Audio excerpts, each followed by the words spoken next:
Dans la construction, est-ce que vous êtes heureux au travail? Qu'est-ce qui vous rend heureux au travail? Annie Boilard, présidente de Réseau Annie RH. Est-ce qu'on est heureux au Québec au travail?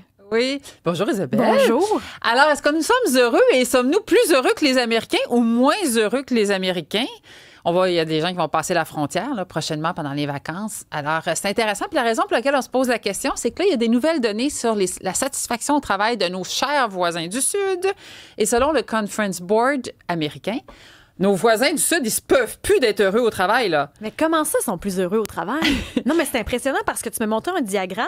Il y a une courbe d'augmentation de bonheur au travail aux États-Unis. C'est fou. Ah, c'est fou. Ah, c'est-à-dire, on va inventer une nouvelle expression, toi et moi.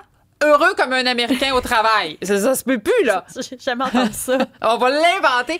C'est que là, leur niveau de satisfaction s'est accru significativement.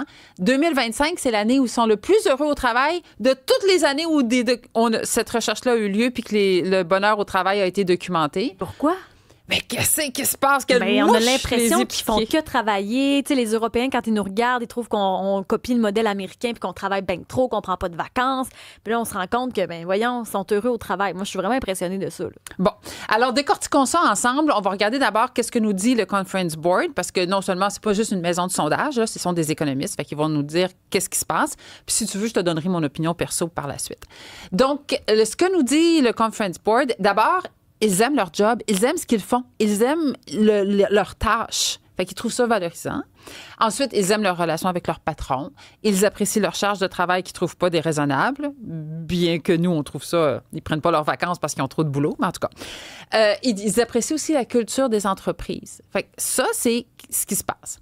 On sait que pour la première fois en 2025, les Américaines sont plus heureux que les Américains.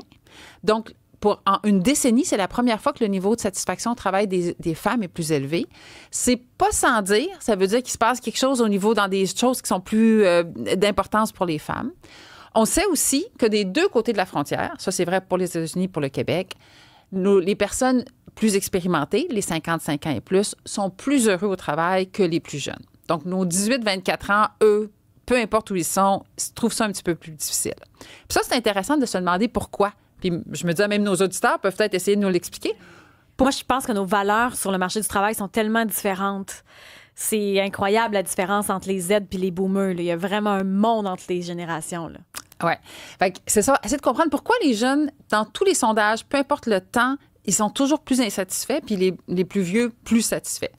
Moi, je soupçonne qu'il y a aussi, ni toi ni moi savons 55 ans comment les gens se sentent, mais je soupçonne aussi qu'il y a une lucidité qui s'installe par rapport au travail. Rendu à 55 ans, je pense que tu as compris comment ça marchait, cette game-là. Tu mets tes limites plus facilement aussi. Là. Possiblement. Tu as aussi plus de liberté. Hein? Souvent, l'hypothèque est payée, les enfants sont partis. Fait qu'on peut imaginer que ça doit contribuer au bonheur au travail.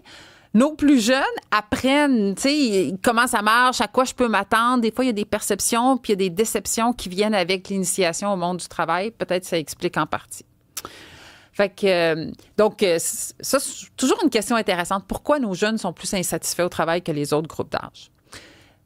Toujours est-il, je continue. Tu me demandais tantôt pourquoi nos Américains sont si heureux. Quelle mouche les a piqués. Alors, je te donnais ce qu'il y avait dans le Conference Board, mais j'y vais de ma perception à moi. Vas-y. Quand on recule la caméra puis qu'on prend un peu de distance, on peut observer la chose suivante. Le bonheur et la productivité au travail, ils sont en partie liés, mais aussi il y a des investissements en technologie qui semblent supporter tout ça. Ah ah! Annie Boilard, merci beaucoup. C'est comme ça qu'on termine l'émission.